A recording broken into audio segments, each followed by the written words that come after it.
1937. Hitler est bientôt à l'apogée de sa puissance. En présidant de nombreux rassemblements de masse, il entend frapper l'opinion mondiale, mais aussi renforcer l'unité intérieure, magnétiser ses milices, resserrer les rangs des jeunesses nazies.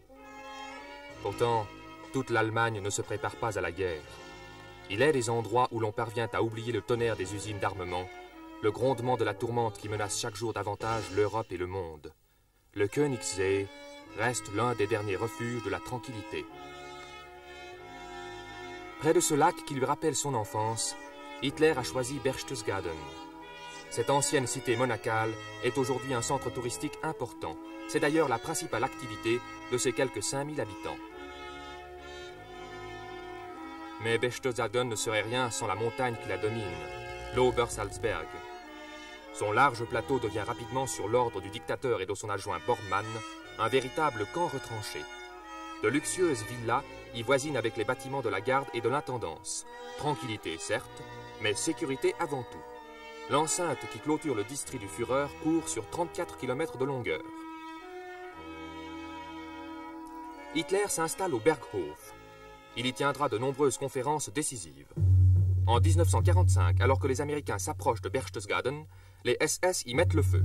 Sur ordre du gouvernement bavarois, il sera détruit totalement en 1950. Les bombardements alliés et la dynamite laissent subsister aujourd'hui quelques vestiges.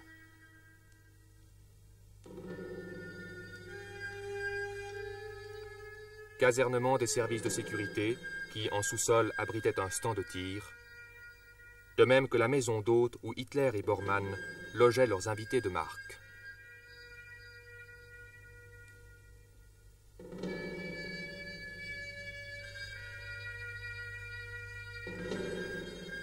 La toiture a résisté aux intempéries, mais planchers et plafonds s'effondrent. Cela ne suffit pas à retenir les curieux, dont le passage est marqué sur les murs par de nombreux graffitis.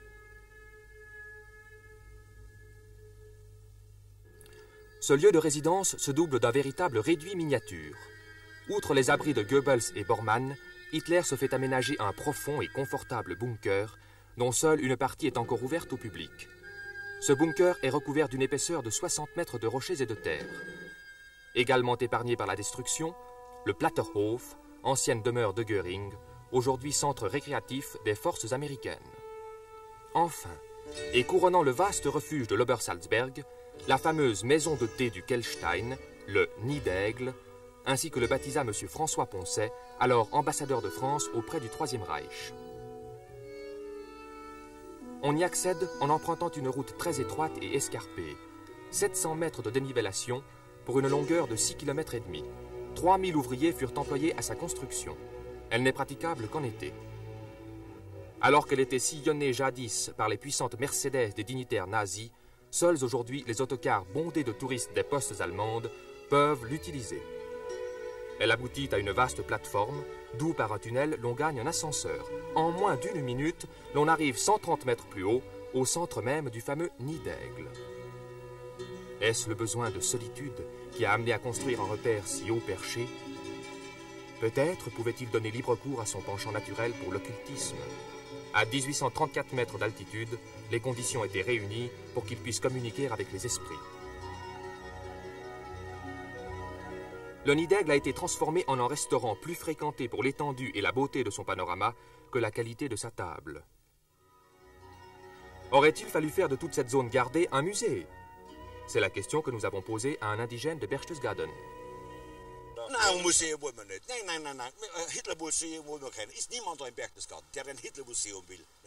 Il n'y a personne à Berchtesgaden qui désire consacrer un musée à Hitler. Les gens de Berchtesgaden sont mécontents parce que les Américains ont fait exploser le Berghof. Bien qu'on dise que ce sont les Bavarois qui l'ont fait, ce n'est pas vrai. C'est les Américains. Bayerische Politiker oder bayerische Staatsmänner haben es sprengen lassen. Es ist nicht wahr. Das haben die Amerikaner getan. Eben aus Wut, damals wegen der politischen Kundgebung 1 oder 2 Omnibus. Aber ein Museum wollen wir aus dem Obersalzberg auf keinen Fall machen. Wir wollen kein Mythos. Nous ne voulons pas faire un musée de l'Obersalzberg. Nous ne voulons pas en faire un mythe. Mais on ne peut pas non plus faire disparaître l'Obersalzberg. Il a existé avant Hitler. Ce que nous voulons faire avant tout, c'est développer le tourisme.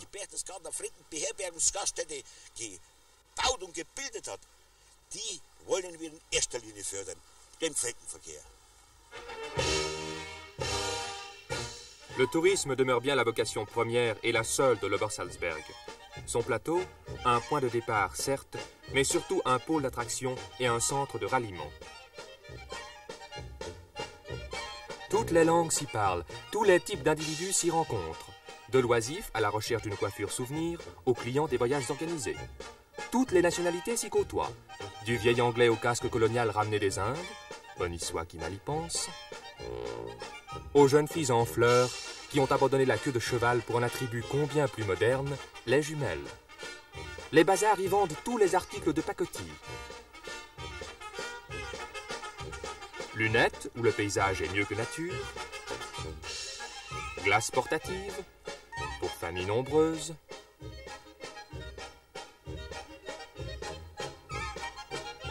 Casquette blanche de conducteur du dimanche. Sans oublier évidemment le melon de paille, dernier cri de la mode chapelière pour nos compagnes du beau sexe. On rechercherait en vain quelques souvenirs d'Hitler vendus il y a quelques années encore. Ils ont été systématiquement éliminés au profit de Sa Majesté l'Alpenstock. À l'Obersalzberg, il ne constitue pas une prosaïque industrie, mais bien un art, à telle enseigne que chacun, même les plus exigeants, trouve celui qui s'adapte à son galbe. Le résultat, eh bien, au pas des SS a succédé la démarche décontractée. Leurs bottes de cuir bouillies ont été remplacées, oh quel progrès, par le short ou la culotte de cuir qui enfin sait mettre en évidence le mollet nu et musclé. Le bilboquet, un jeu révolu. Aujourd'hui on fait tournoyer sa canne. Et avec quelle grâce! Tant de nonchalance ne laisse-t-elle pas percevoir une certaine déception devant ce brutal coup d'éponge qu'on a infligé volontairement au passé? Hitler a toutefois conservé des émules. La sélection de la race semble se perpétuer. On voulait connaître le coin où Hitler avait résidé. Oui. Marqué, on a eu du mal à trouver. Ah oui, pourquoi? Oh oui, on s'est perdu dans toutes les petites routes par là.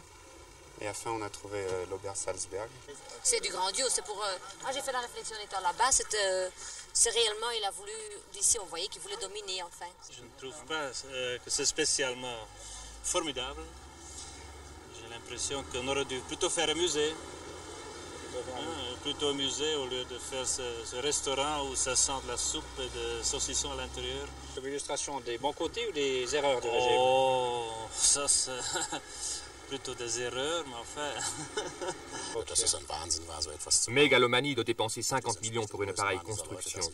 Jamais personne normale ne construirait pareil bâtiment. Vous savez, j'ai vu des abris un peu partout. J'ai fait deux guerres, j'ai fait les guerres de 14 et les guerres de 39-40. Hein? C'est pas tellement différent de l'anima gymno, si vous voulez. Hein? Oui, mais c'était plutôt conçu tout de même comme point de repli.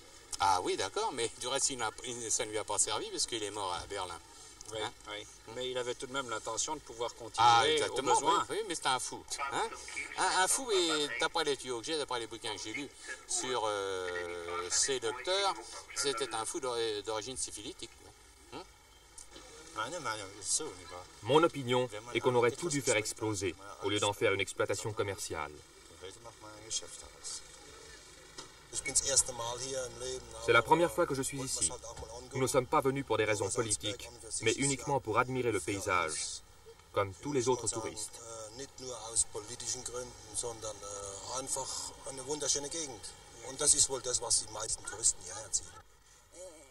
On est troublé. On pense quand même à cet homme qui a eu certainement en lui de grandes forces à utiliser. Et ça pose un tas de problèmes. Des forces dangereuses, en tout cas. Certaines forces très dangereuses, ça certainement, mais probablement avait-il quand même certaines qualités en lui. Il ne faut pas peut-être rejeter en bloc cet homme. Laissons cette opinion à certains touristes et réjouissons-nous que les habitants de Berchtesgaden aient aussitôt pris leur distance. Le nid d'aigle, l'Obersalzberg, ne représente pour eux qu'un souvenir dont ils n'aiment au demeurant pas à parler. C'est une péripétie dont la seule évocation les fige, mais qui n'a en rien affecté leur attachement profond à ce pays riche en couleurs et en traditions et au folklore spontané et vivace.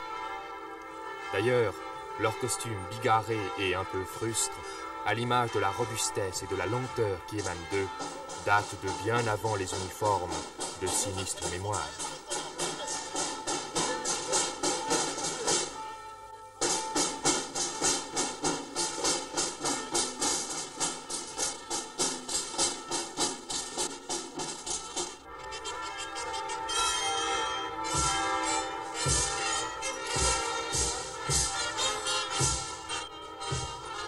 Mais quel que soit le titre auquel les Berchtesgadener sont entrés bien malgré eux dans l'histoire, ils conservent résolument les pieds sur terre.